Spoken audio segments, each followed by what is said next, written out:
Many years ago, there was an emperor so exceedingly fond of new clothes that he spent all his money on being well dressed.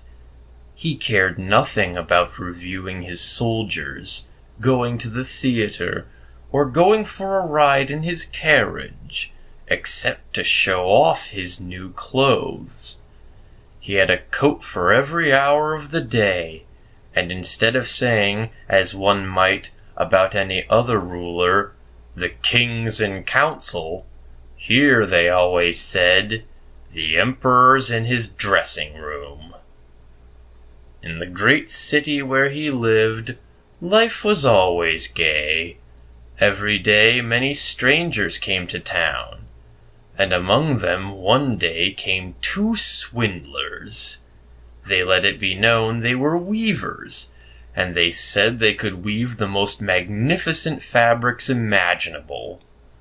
Not only were their colors and patterns uncommonly fine, but clothes made of this cloth had a wonderful way of becoming invisible to anyone who was unfit for his office, or who was unusually stupid. "Those would be just the clothes for me," thought the emperor. "If I wore them, I would be able to discover which men in my empire are unfit for their posts, and I could tell the wise men from the fools. Yes, I certainly must get some of the stuff woven for me right away." He paid the two swindlers a large sum of money to start work at once. They set up two looms and pretended to weave, though there was nothing on the looms. All the finest silk and the purest old thread which they demanded went into their traveling bags, while they worked the empty looms far into the night. "I'd like to know how those weavers are getting on with the cloth," the emperor thought. But he felt slightly uncomfortable when he remembered that those who were unfit for their position would not be able to see the fabric. It couldn't have been that he doubted himself, yet he thought he'd rather send someone else to see how things were going. The whole town knew about the cloth's peculiar power, and all were impatient to find out how stupid their neighbors were. "I'll send my honest old minister to the weavers," the emperor decided. "He'll be the best one to tell me how the material looks, for he's a sensible man, and no one does his duty better." So the honest old minister went to the room where the two swindlers sat working away at their empty looms. "Heaven help me," he thought as his eyes flew wide open. "I can't see anything at all." But he did not say so. Both the swindlers begged him to be so kind as to come near to approve the excellent pattern, the beautiful colors. They pointed to the empty looms, and the poor old minister stared as hard as he dared. He couldn't see anything, because there was nothing to see. "Heaven have mercy," he thought. "Can it be that I'm a fool? I'd never have guessed it, and not a soul must know. Am I unfit to be the minister? It would never do to let on that I can't see the cloth." "Don't hesitate to tell us what you think of it," said one of the weavers. "Oh, it's beautiful! It's enchanting!" The old minister peered through his spectacles. "Such a pattern! What colors! I'll be sure to tell the emperor how delighted I am with it." "We're pleased to hear that," the swindler said. They proceeded to name all the colors and to explain the intricate pattern. The old minister paid the closest attention, so that he could tell it all to the emperor, and so he did. The swindlers at once asked for more money, more silk and gold thread, to get on with the weaving. But it all went into their pockets. Not a thread went into the looms, though they worked at their weaving as hard as ever. The emperor presently sent another trustworthy official to see how the work progressed, and how soon it would be ready. The same thing happened to him that had happened to the minister. He looked and he looked, but as there was nothing to see in the looms, he couldn't see anything. "Isn't it a beautiful piece of goods?" the swindlers asked him, as they displayed and described their imaginary pattern. "I know I'm not stupid," the man thought, "so it must be that I'm unworthy of my good office. That's strange. I mustn't let anyone find it out, though." So he praised the material he did not see.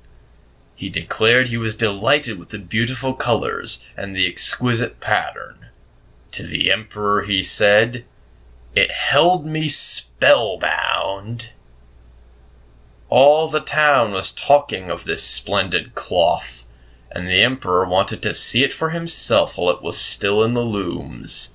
Attended by a band of chosen men, among whom were his 2 old trusted officials, the ones who had been to the weavers, he set out to see the 2 swindlers.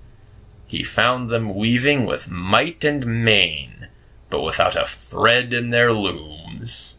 "Magnificent," said the 2 officials already duped. "Just look, your majesty! What colors! What a design!" They pointed to the empty looms, each supposing that the others could see the stuff. "What's this?" thought the emperor. "I can't see anything! This is terrible! Am I a fool? Am I unfit to be the emperor? What a thing to happen to me, of all people! Oh, it's very pretty," he said. "It has my highest approval." And he nodded approbation at the empty loom. Nothing could make him say that he couldn't see anything. His whole retinue stared and stared.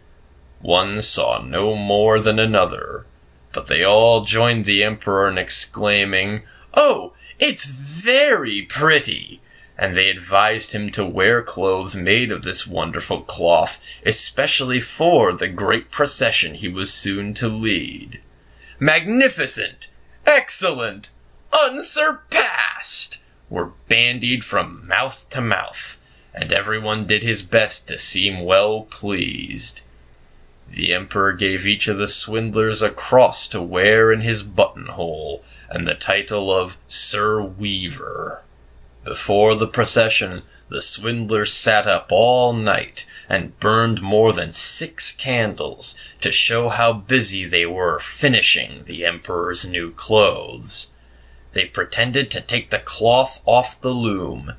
They made cuts in the air with huge scissors. And at last they said, "Now the emperor's new clothes are ready for him."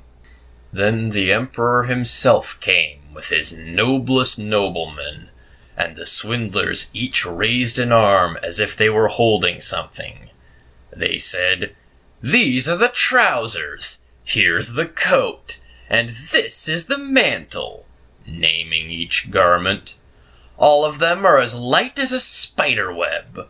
One would almost think as if he had nothing on, but that's what makes them so fine." "Exactly," all the noblemen agreed, though they could see nothing, for there was nothing to see. "If your imperial majesty will condescend to take your clothes off," said the swindlers, "we will help you on with your new ones here in front of the long mirror." The emperor undressed, and the swindlers pretended to put his new clothes on him, one garment after another. They took him around the waist and seemed to be fastening something. That was his train, as the emperor turned round and round before the looking-glass. How well your Majesty's new clothes look! Aren't they becoming? He heard on all sides. That pattern, so perfect! Those colors, so suitable! It is a magnificent outfit! Then the Minister of Public Processions announced, Your Majesty's canopy is waiting outside. Well, I'm supposed to be ready, the Emperor said, and turned again for one last look in the mirror. It is a remarkable fit, isn't it? He seemed to regard his costume with the greatest interest. The noblemen who were to carry his train stooped low and reached for the floor as if they were picking up his mantle. Then they pretended to lift and hold it high. They didn't dare admit they had nothing to hold. So off went the Emperor, in procession, under his splendid canopy. Everyone in the streets and the windows said, Oh, how fine are the Emperor's new clothes! Don't they fit him to perfection? And see his long train! Nobody would confess that he couldn't see anything, for that would prove him either unfit for his position or a fool. No costume the Emperor had worn before was ever such a complete success. But he hasn't got anything on, a little child said. Did you ever hear such innocent prattle? Said its father.